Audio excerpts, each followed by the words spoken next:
Now, look, Joe Biden has tested positive to COVID hours before he was due to give a speech in Nevada. Here's how it was announced. The president has been at many events, as we all know, and he just tested positive for COVID.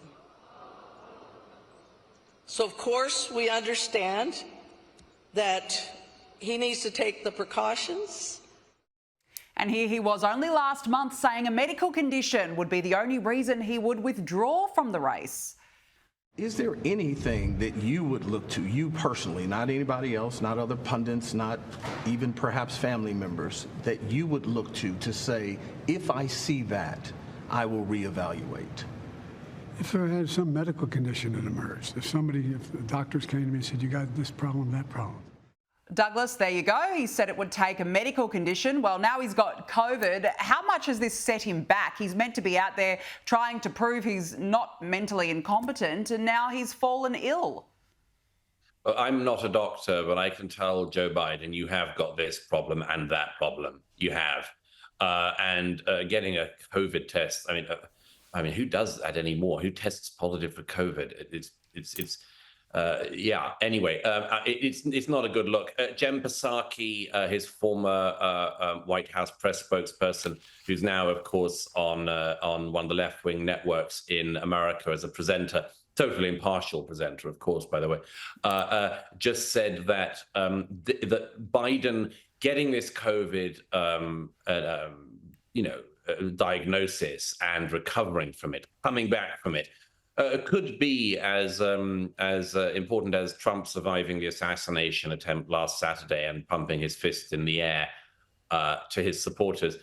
I think not for the first time Psaki and the Democrat media, the loyalist lapdog media of the Democrat Party, are kidding themselves, but are not kidding anyone else. No, and have a look at this vision of Joe Biden struggling to walk up the stairs of Air Force One just after testing positive for COVID. Douglas, you can see there, he's having to pause. It's almost like he's in slow motion, but that's not in slow motion. We know his enemy is stairs, but, this just paints such a picture of where he's at, doesn't it? It's just not sustainable. It's just not sustainable. A lot of the importance of the office of president is the projection of strength. And, Joe Biden, it's not his fault he's getting old. It's not his fault he has whatever he has. It is his fault and Jill Biden's fault and Hunter Biden's fault that he's remaining in the race.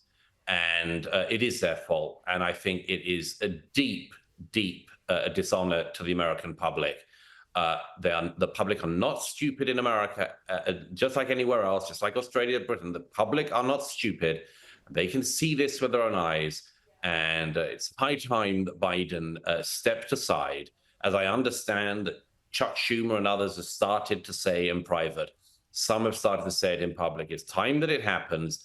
Of course, one reason, just finally, why there's going to be an additional problem for the Democrats is that, particularly after the events of the last week, Trump is doing so well in the polls that a fresh candidate, if they swap Biden out, is likely to fail as well.